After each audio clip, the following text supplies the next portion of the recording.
Bienvenue sur Africa 24 dans cette nouvelle édition du Non-Stop Info. Voici les titres de l'actualité. La Guinée doit recevoir ce vendredi 31 mars une cargaison d'engrais de l'Office chérifien des phosphates. Cette livraison fait suite à un accord signé en février 2017 entre le Maroc et la Guinée. Regain de violence en Centrafrique, de nouveaux affrontements entre les groupes armés ont éclaté dans les préfectures de la Ouaka, de la Haute-Koto et du Mbomou. Et puis l'Africa Lunar à Paris en France. Jusqu'au 2 avril, les amateurs d'art ont rendez-vous sous la nef du Grand Palais pour l'édition 2017 d'Art Paris Art Fair. Mais tout d'abord, au monument ministériel en Afrique du Sud, 15 membres du gouvernement ont été remerciés. Parmi eux, Pravin Gordhan, ministre des Finances. Rappelons que depuis des mois, le président Jacob Zuma et son ministre s'affrontent publiquement, notamment sur la gestion des finances publiques. Le 27 mars 2017, le chef de l'État a rappelé d'urgence son ministre des Finances en tournée à l'étranger. La livraison d'une cargaison d'engrais du Maroc à la Guinée se concrétise. Le protocole d'accord signé le 24 février à Conakry prévoit l'approvisionnement de 100 000 tonnes d'engrais de l'Office chérifien de phosphate du Maroc à la Guinée. Les détails dans ce reportage de Corinne Comdem, commenté par Amira Benjabala Jean-Pierre. Lors de la visite officielle du roi marocain Mohamed VI en Guinée en février 2017, l'OCP, le groupe Office chérifien de phosphate et le gouvernement guinéen avaient signé un protocole d'accord. Le groupe OCP devait assurer l'approvisionnement de la totalité des besoins d'engrais phosphatés de la République de Guinée, estimé à 100 000 tonnes pour l'année 2017. Pour ce faire, le groupe marocain s'était engagé à fournir une offre promotionnelle à caractère exceptionnel, incluant un don de 20 000 tonnes. Eh bien, les 20 000 tonnes d'engrais sont en cheminement pour la Guinée et arrivent par bateau ce lundi 3 avril 2017 à Conakry, la capitale. Vous savez que l'autosuffisance alimentaire, depuis que je suis devenu président, c'est mon objectif. On a fait les journées des paysans à Conakry. Et nous avons fait un pacte. Moi, je vous ai dit que je vais vous donner des engrais et des herbicides dans votre préfecture à moitié prix. Et vous aussi, vous étiez engagé à cultiver le riz pour qu'on n'importe plus de riz. Donc, l'autosuffisance alimentaire ne l'a pas encore atteint et c'est un objectif fondamental. Mais ce n'est pas seulement le riz, c'est aussi le fonio, le maïs, le manioc, la patate douce, le taro, l'igname, etc.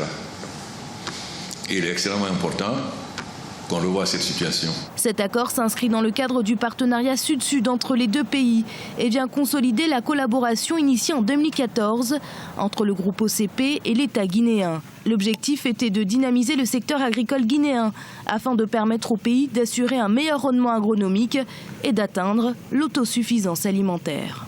La convention a porté sur la livraison de 100 000 tonnes d'engrais. Donc c'est le premier bateau qui arrive. Ce premier bateau fait 27 500 tonnes, suivi d'un deuxième arrivage et d'un troisième. Il y a eu 3 conventions signées lors du passage du roi. La première convention donc voit son début de réalisation. À côté de ça, le Maroc nous apporte un mécanisme d'agrégation des producteurs, d'un industriel et d'un système bancaire. Donc une approche tripartite comme ça, une mise en relation d'acteurs divers des chaînes de valeur agricole. Ça aussi, c'est de l'expertise marocaine dont nous allons bénéficier.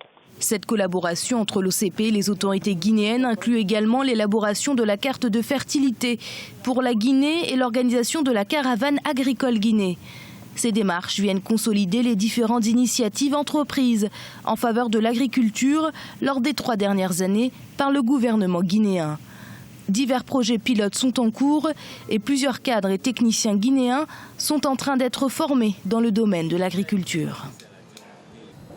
Regain de violence en Centrafrique sont concernées les préfectures de la Ouaka, de la Haute-Koto et du Mbomou. Pour les observateurs, il est temps de franchir un nouveau cap dans les opérations de désarmement, démobilisation, réinsertion et rapatriement. Siamlo, Victoria Sedji. La situation sécuritaire en République centrafricaine se dégrade de nouveau depuis début mars. Des vagues de violence ont été enregistrées dans le pays. Des affrontements entre les groupes armés qui auraient occasionné le déplacement de nombreux citoyens vers des zones de refuge.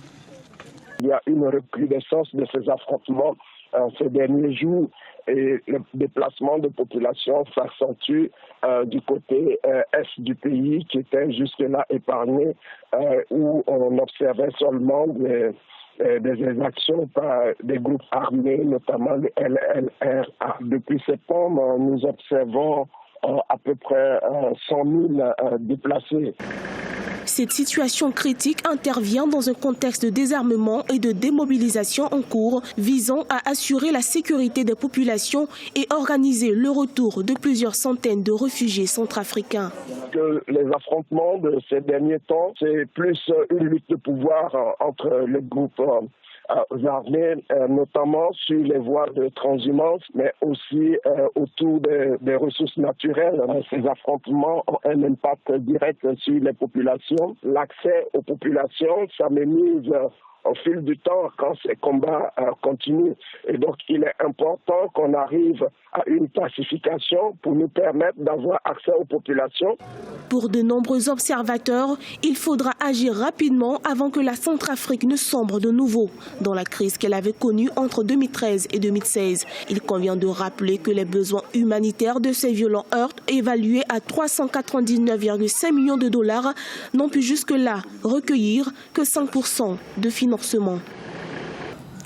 En Afrique du Sud, le tennisman Patrick Selepe a été sélectionné dans le corps arbitral de la Coupe Davis, un chemin jusqu'au plus haut niveau qu'il a su se frayer malgré son handicap. En 2016, il avait d'ailleurs officié lors du tournoi qualificatif de Wimbledon.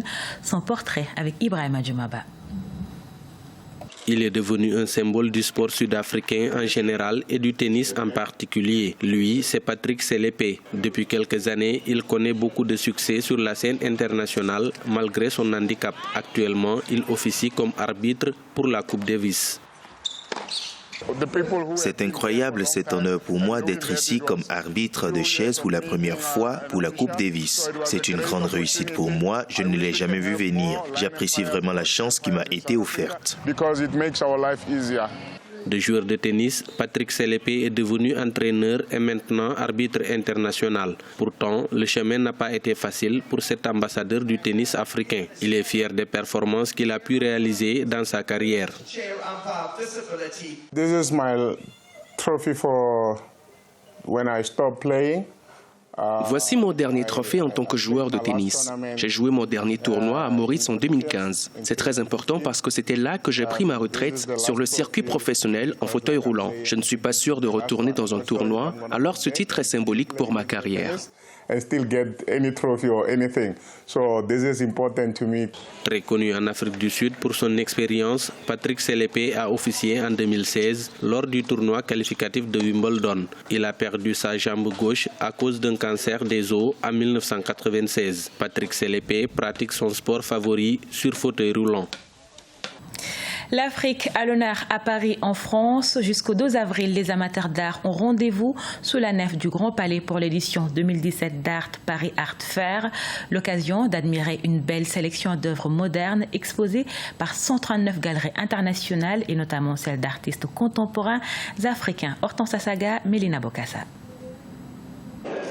L'Afrique à la place d'honneur, des artistes qui suscitent la curiosité, des galeristes qui les représentent, un marché qui a envie d'un souffle nouveau et un public qui ne demande qu'à s'émerveiller devant une vision artistique originale et décomplexée. L'Afrique de la culture suscite un vif intérêt de par le monde. C'est le cas au Grand Palais à Paris où se déroule la 19e édition d'Art Paris Art Fair, le grand rendez-vous de l'art contemporain. Invité d'honneur, l'Afrique y est représentée de fort belle manière. On accueille 139 galeries de 29 pays, etc. Et on a effectivement un focus Afrique qui regroupe 20 galeries qui ont été sélectionnées par la commissaire Marine Niemsi et moi-même. Et puis c'est vrai qu'autour de ça, se sont agrégées des galeries occidentales qui présentent leurs artistes africains. Donc on arrive à un chiffre très intéressant de 100 artistes africains représentés dans la foire. Loin des clichés souvent accolés à l'art venu d'Afrique, ce focus apporte un éclairage inédit et informe sur une production artistique en plein mouvement. L'Afrique inspire, innove. Ces artistes inconnus ou reconnus brillent dans les plus grandes foires internationales et chez les grands collectionneurs. Alors à Paris, c'est cette Afrique-là qui s'offre au monde. Certes, ils sont issus du continent africain ou de ses diasporas, mais ces artistes, on ne peut pas toujours les ramener à ce qu'ils sont. Aujourd'hui, les identités ne sont plus des identités, on ne peut plus parler d'identité qui rattachent uniquement à un territoire, à une géographie.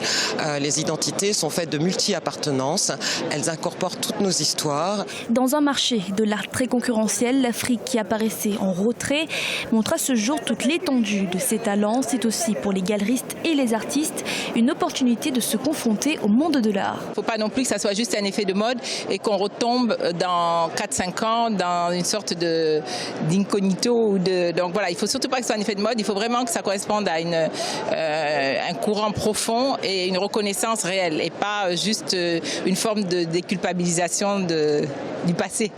L'Afrique artistique est en pleine effervescence et compte bien marquer de son empreinte l'art contemporain.